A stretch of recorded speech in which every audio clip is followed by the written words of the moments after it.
ముద్రగడ పద్మనాభం గారు కొన్ని ప్రెస్ మీట్లు పెట్టి పవన్ కళ్యాణ్ గారి గురించి కొంత వ్యాఖ్యలు అయితే చేశారు. ఆఖరికి నా కూతుర్ని కూర్చోబెట్టి నా గురించి మాట్లాడించే ప్రయత్నం చేశారు అన్నట్టుగా కూడా కొంత ఎమోషనల్కి గురైన పరిస్థితి. అంటే పవన్ కళ్యాణ్ అనే వ్యక్తిని మేము అల్టిమేట్గా ఓడించబోతున్నాము అని చెప్పేసి ఆయన స్టేట్మెంట్ ఇవ్వడం, పవన్ కళ్యాణ్ గారు కూడా వాళ్ళ భార్యల్ని ప్రచారంలో తీసుకొచ్చి పరిచయం చేయాల్సిన ఆవశ్యకత కూడా ఉంది అన్నట్టుగా కూడా ముద్రగడ ఛాలెంజ్ చేశారు. అయితే పేరు కూడా మార్చుకుంటాను, గెలుస్తాను అన్నట్టుగా కూడా ఆయన మాట్లాడడం జరిగింది. తాజాగా జరిగిన పరిణామాలని మీరు ఎలా చూస్తారు అక్కడ? సార్, ఈరోజు ముద్రగడ క్రాంతి గారికి, ఈరోజు గిరి బాలు అని 2 పిల్లలు ఉంటారు ముద్రగడ గారికి. వాళ్ళే మాకు తెలుసు. కాపు ఉద్యమంలో ఎంతమంది అరెస్ట్ అయ్యారో, ఎంతమంది జైలుకి వెళ్ళారో, ఎంతమంది వాళ్ళ ఇంటికి వచ్చారో అందరికీ తెలుసు. ఎప్పుడు అసలు ముద్రగడ గారికి ఒక ఆడబిడ్డ ఉందని, అమ్మాయి క్రాంతి అని కూడా తెలియకుండా పెంచాడు. అంటే ఎంత ఉద్యమైనా కాపులే చేస్తారు, కానీ ఇంట్లో లేడీస్ని తొందరగా బయటకు తీసుకురారండి. 100లో 90% ఇలాగే ఉంటారు. ఒక 10% నువ్వు రాజకీయంలోకి వెళ్ళు, నీ వెనకాల మేము నిలబడతాం, నీ వెనకాల రాజకీయ బలం ఇస్తాం అంటే ఎక్కడెక్కడో వంగా గీత గారులు అంటో మాలాంటి వాళ్ళు అక్కడక్కడ కొంత బయటకు వస్తాం. ఇప్పుడు ముద్రగడ గారికి ఉండే కోపం ఎప్పుడైతే క్రాంతి గారు బయటికి రావడంతో రెట్టింపైంది. అంటే నా కూతురు నువ్వు స్టేజ్ మీద ఎక్కి చూపిస్తావా?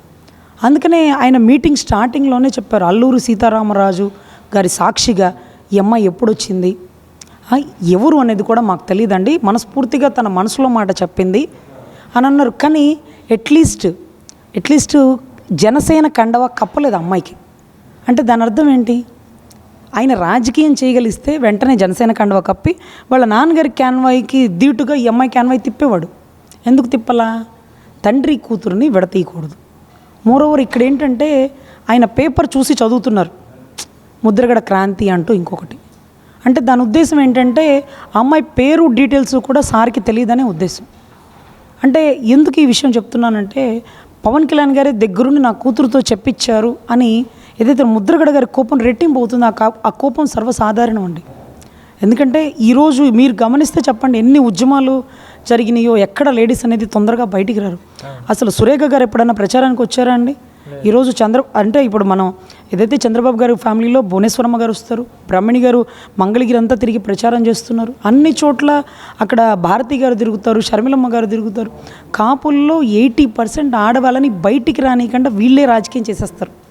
అక్కడ బయటకు వస్తే ఒక పెద్ద తప్పులాగా, అదేదో ఇబ్బంది అనిపించే రకంగా ఈరోజు ముద్రగడ గారి కోపం చూస్తుంటే, నువ్వు నా కూతుర్ని తెచ్చేస్తావు స్టేజ్ మీదకి, యథార్థం.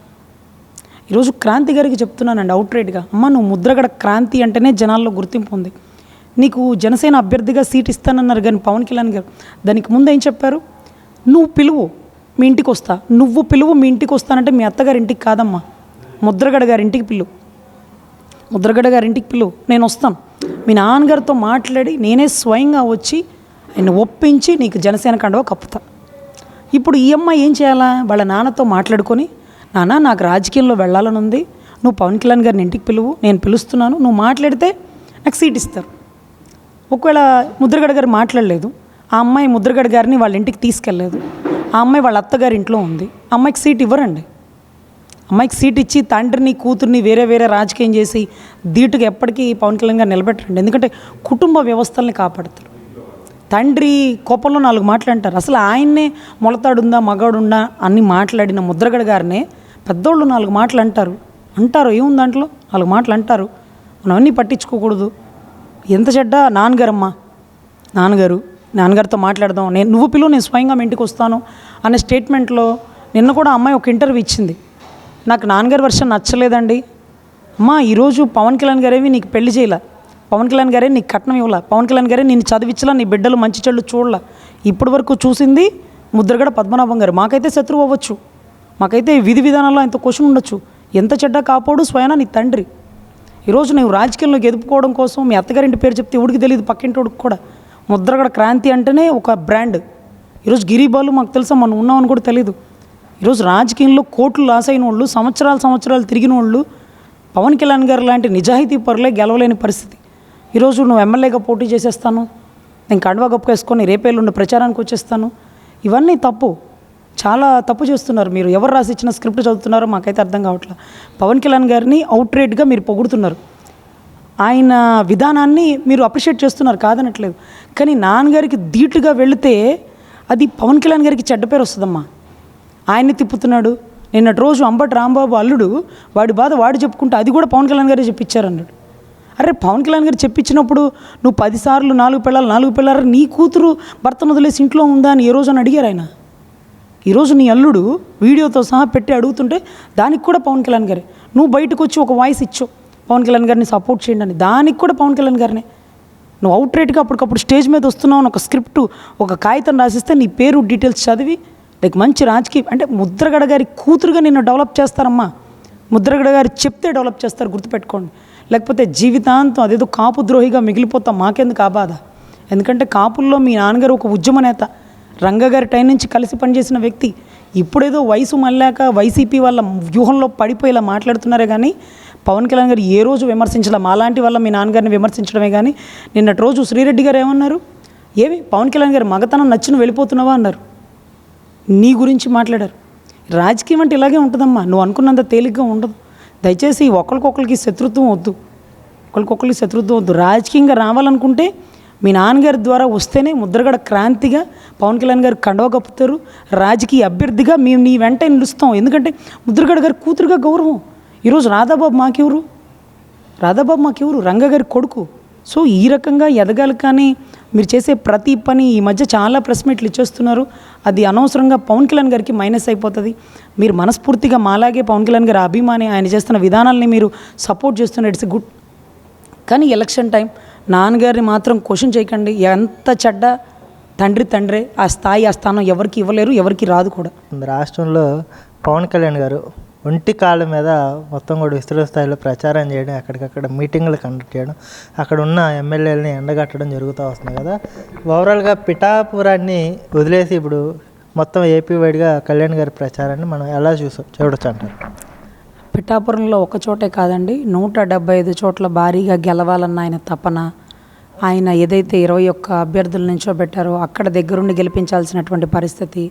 అదే కాకుండా అక్కడక్కడ ఏదైనా ఇష్యూస్ ఉన్న ఏరియాల్లో, కాంప్లికేటెడ్ ఏరియాలో ప్రత్యేకించి ఆయన విస్తృత స్థాయి ప్రయోజనాల కోసం చేసేటటువంటి ప్రచారం కానీ, వీటన్నిటికంటే మించి అసలు ఆయన నడి రోడ్డు మీద నడుస్తున్నా సరే ఈ ఎండకి వానకి ఆయన ఆరోగ్యం క్షీణించడం, మధ్యలో కొన్ని రోజులు రెస్ట్ తీసుకోవడం, అసలు ఆయన చూస్తుంటే ఏంటి పరిస్థితి, ఎందుకు ఈ కష్టాలు?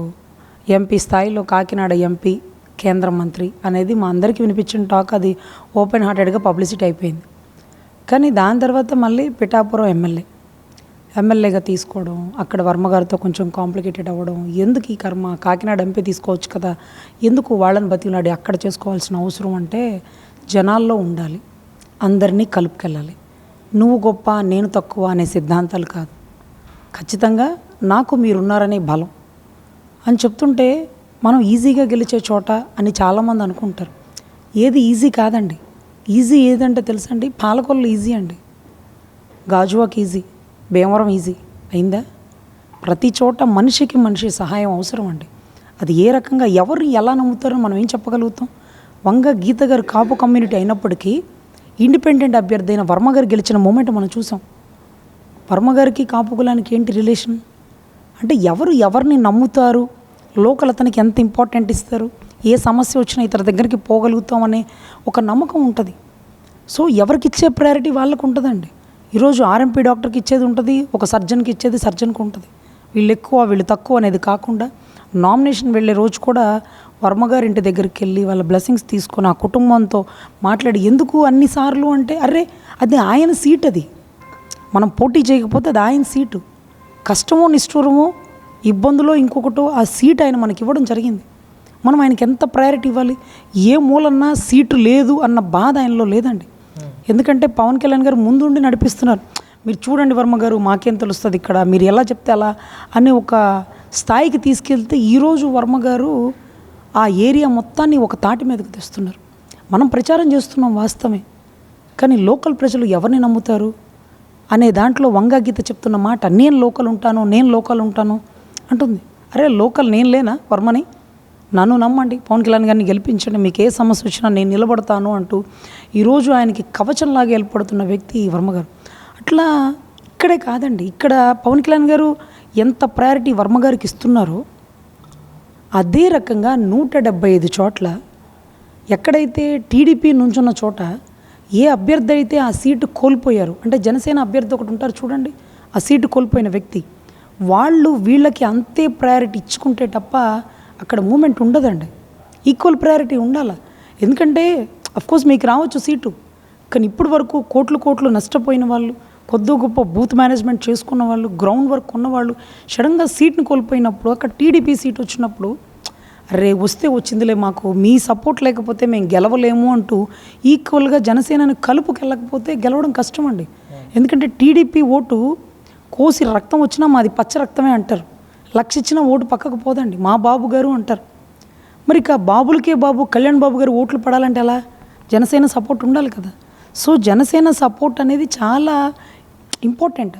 మీరు అనుకుంటారు ఈజీ ఎట్లా ఈజీ అవుతుందండి? మీ ఓటు మారదు, మనం ఎంత చేసినా వైసీపీ ఓటు పక్కకు పోలా, మరి జనసేన ఓటు ఎటుంటే అటే కదా గెలుపు. సో ఈరోజు కలిసికట్టుగా వెళ్ళకపోతే గెలుపు కష్టం. సో ఈరోజు మొత్తం స్కూల్ టీచర్లు కానీ, గవర్నమెంట్ ఎంప్లాయీస్ కానీ, పోలీస్ విభాగం కానీ అంతా వన్ సైడ్ అయిపోయారు. కూటమిని మేము గెలిపించేస్తాం పక్కా. కానీ అదే రకంగా అక్కడక్కడ ఆర్థికంగా ఇబ్బందిగా ఉన్న జన సైనికులని నిలబడి కొంటున్నారు వైసీపీ వాళ్ళు. ఒక్కొక్క చాట డబ్బుకి లొంగపోయినా ప్రయారిటీకి పడిపోతున్నారు. ఏంటి ఆ ప్రయారిటీ అని మీరు అడగచ్చు. వెళ్ళిన చోట ఇచ్చే మర్యాద, రిసీవింగ్, అయ్యో మీరండి, మీరు జనసేన వాళ్ళు, మీరు ముందుండండి, పక్కన ఉండండి, సీటు మీదే, మేము కష్టపడినా గెలిచేది మీరే, అరే ముందుండి కుర్చీ వేస్తే ఏమవుతుంది, ముందుండి ప్రయారిటీ ఇచ్చి నడిపిస్తే ఏమవుతుంది, మేము కష్టపడి జెండా పట్టినా గెలిచేది మీరే కదా సార్. మరి ఎందుకు అలా వెనక్కి తగ్గే పరిస్థితి? ఎందుకంటే ఇది కంప్లైంటెడ్గా వచ్చేస్తున్నవి. జన సైనికులు ప్రయారిటీ ఇవ్వట్లేదు, ప్రాధాన్యత ఇవ్వట్లేదు, మమ్మల్ని ఎక్కడ పిలవట్లేదు, గేట్ల దగ్గర నుంచో పెట్టేస్తున్నారు. అయినా సరే కూటమి గెలుపు కోసం, మా నాయకుడు ఇచ్చిన మాట కోసం ఖచ్చితంగా కలిసికట్టుగా పనిచేస్తాం. ఈ అరాచకపు వైసీపీని గద్దె దించుతాం.